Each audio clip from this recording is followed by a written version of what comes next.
এক সাহাবা গিয়া বলতেছে, ইয়া রাসূলুল্লাহ, আব্বা আম্মার নাকি খেদমত করা লাগবে, ভালো ব্যবহার করা লাগবে, কার প্রতি বেশি ব্যবহার করবো? আছে তো দুইজন, আম্মাও আছে আব্বাও আছে।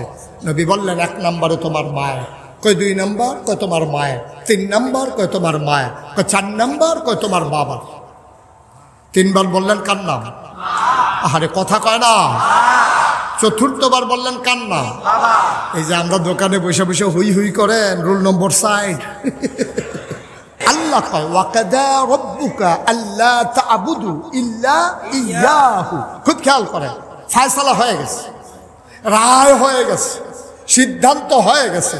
ইবাদত করবা শুধুমাত্র, কেবলমাত্র, একমাত্র আল্লাহ। কার? ইবাদত করবো কার? ওয়া বিল ওয়ালিদাইনি ইহসানা। এরপরে আল্লাহর ইবাদতের পরে সবচেয়ে বেশি হক পাওনা যিনি, ভালোবাসা পাওনা যিনি, কমলতা পাওনা যিনি, সদ্ব্যবহার যিনি পাওনা, তিনি তোমার আম্মা, তিনি তোমার আব্বা। সুবহানাল্লাহ বলবেন না? খুব দ্রুততার সাথে বলতে হচ্ছে, এই জন্য খেয়াল করে শুনবেন। সাহাবা গিয়া এই আয়াত নাজিল হওয়ার পরে এক সাহাবা গিয়া বলতেছে, ইয়া রাসূলুল্লাহ, আব্বা আম্মার নাকি খেদমত করা লাগবে, ভালো ব্যবহার করা লাগবে, কার প্রতি বেশি ব্যবহার করবো? আছে তো দুইজন, আম্মাও আছে আব্বাও আছে। নবী বললেন, 1 নম্বরে তোমার মায়ের। কয় 2 নম্বর? কয় তোমার মায়ের। 3 নম্বর? কয় তোমার মায়ের। কয় 4 নম্বর? কয় তোমার বাবার। 3 বার বললেন কার নাম? আরে কথা কয় না। 4বার বললেন কার নাম? এই যে আমরা দোকানে বসে বসে হুই হুই করেন, রুল নম্বর 60। রোল নম্বর 1 আম্মার, রোল নাম্বার 2 আম্মার, রোল নাম্বার 3 আম্মার, 4 নাম্বার রোল নাম্বার আপনি। আপনি নিজের ওজন নিজে বুঝেন না। 3টা রোল নাম্বার, 3টা মেডেল আল্লাহ দিয়ে দিলেন আম্মাকে, আর 4র্থ মেডেলটা পেয়েছেন আপনি। এটা লম্বা ব্যাখ্যা। কেন 3 বার মায়ের কথা বললেন, 4র্থবার কেন ওই বাবার কথা বললেন, এই কথায় আমরা যাব না। মুসলমান মন দিয়ে শোনো। তাইলে মায়ের প্রতি কোমল ব্যবহার করবা কেমনে? যার মা দুনিয়াতে নাই, ওই মায়ের জন্যে তুমি তোমার আম্মার বোন অর্থাৎ খালাম্মা, ওনার সাথে ভালো ব্যবহার করবা। তোমার আব্বা দুনিয়াতে নাই, তোমার চাচাকে একটা লুঙ্গি কিনে দেবা, খালাম্মাকে একটা শাড়ি কিনে দেবা। হাতে ধরে বলবা, খালাম্মা, আম্মা থাকলে আম্মারে এই শাড়িটা কিনে দিতাম। আম্মা নাই, আপনি আম্মার বোন, আমার খালাম্মা, আপনারে শাড়িটা দিলাম, পরে পরে নামাজ পড়ে দোয়া করবেন। বাবার ভাই চাচাকে নিয়ে লুঙ্গি কিনে দেবা। চাচা আব্বা নাই, এই লুঙ্গিটা আপনারে দিলাম, আপনি পড়বেন আর নামাজ পড়বেন, দোয়া করবেন। ও মুসলমান, মা যার জীবিত আছে, বাবা যার জীবিত আছে, খুব খেয়াল করে মনে রাখবা। কোনোদিন আব্বারে ধমক দিও না, কোনোদিন আম্মারে ধমক দিও না। ওয়ালা তাকুল লাহুমা উফিন, তোমরা উফ শব্দটা পর্যন্ত ব্যবহার করো না। কোনোদিন ধমক দিও না রে ভাই, চোখ বড় বড় করে তাকাইও না। আল্লাহর নবী মদিনায় দুর্ভিক্ষ দেখা দিলেন।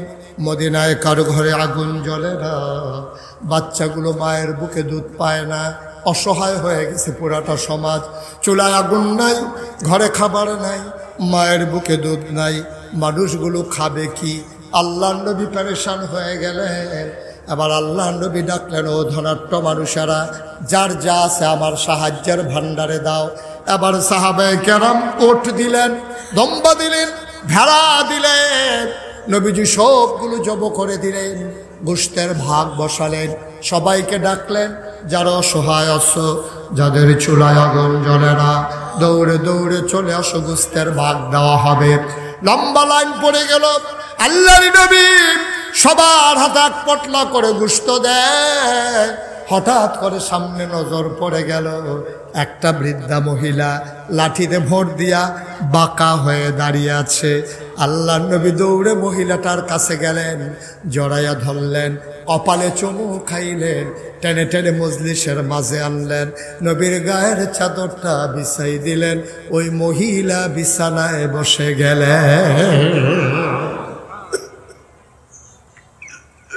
সাহাবায়ে কেরাম এদিক সেদিক তাকায়, এটা কোন মহিলা রে?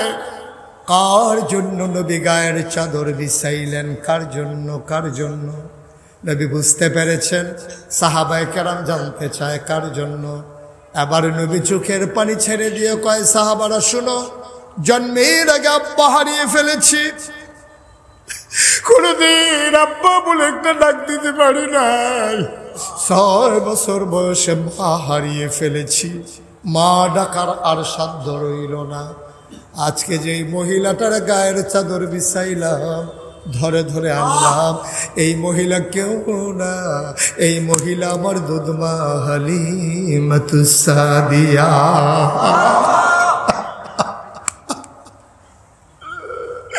নবীজি কাঁদে, সাহাবায়ে কেরাম কান্দে।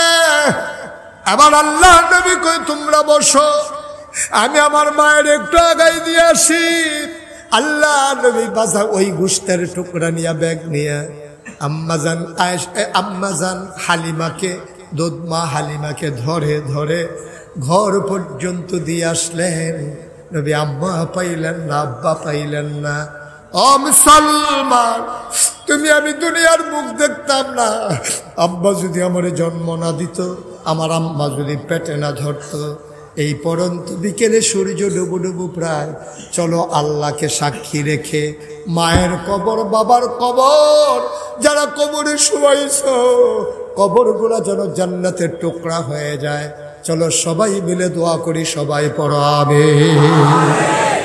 আর যাদের আব্বা আম্মা জীবিত আছে, চলো আব্বার জন্য যা করা দরকার তাই করি। তুমি গায়ের চামড়া কেটে জুতা বানাই দিতে পারবা, মায়ের আর বাবার ঋণ শোধ করতে পারবা না, ঠিক কিনা? বন্ধুরা আমার, সব সময় খেয়াল রাখবে, মায়ের কথা মনে করে, বাবার কথা মনে করে একটা ফোঁটা চোখের পানি ছেড়ে দেবেন। হতে পারে ওই চোখের পানি গালবে জমিনে পড়ার আগে মায়ের আর বাবার কবরের আযাব বন্ধ হয়ে যেতে পারে। আমিন বলবেন না?